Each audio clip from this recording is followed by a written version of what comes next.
The Labour smears unit must be pretty smug today. From golden boy and almost anointed successor to Boris, Rishi Sunak's reputation now lies in tatters, not only because of those tax hikes, but because it's been revealed his wife has claimed non-dom status to avoid paying millions of pounds of tax to the UK. Well, that's pretty dodgy when your husband is the Chancellor of the Exchequer, overseeing the biggest cost of living crisis in half a century. I mean, she even lives at the taxpayer's expense at number 11 Downing Street, for crying out loud. You couldn't make it up.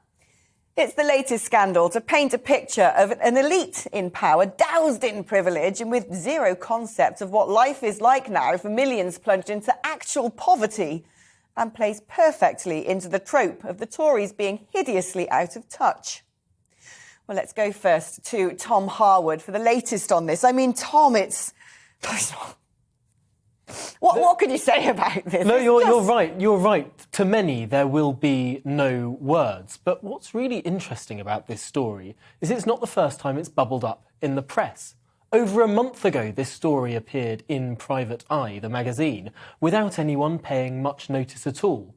It's only now that those tax hikes have come into effect that it's bubbled up again and now hit the mainstream and become a talking point because of the juxtaposition.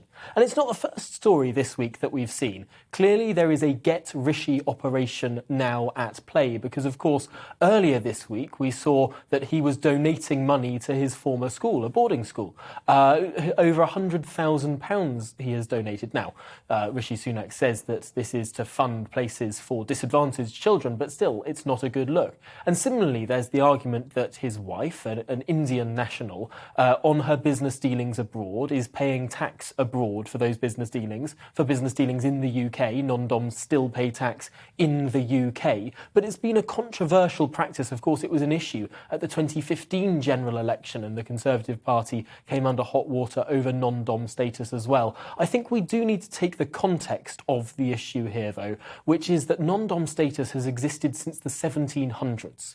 And there have been many governments of many different flavours since that time. Whig, Liberal, Conservative, Tory, Labour, none of them have got rid of the status because, of course, there is the issue of attracting global individuals, high net worth individuals to the UK. Should they be paying tax on every single thing they do everywhere in the world in this country? Or should they be paying tax on business in India, business in the UK, business in the United States of America, in the United States of America? There's an argument to be had there, but certainly the look of this, and it is not the first story, of course, about the Chancellor this week, it seems that they are becoming compounded.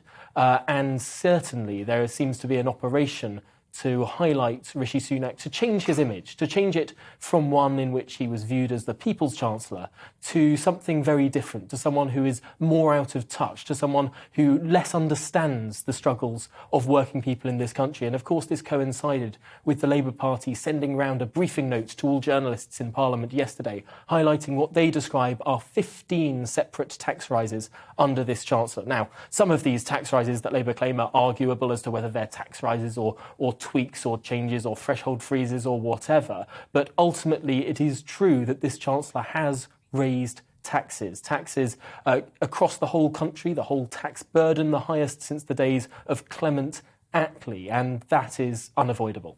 Yeah, I mean, Scarlett, there is a legal loophole here. You're perfectly allowed by law to do what she's done. If she has indeed done it, I think we have to assume she has.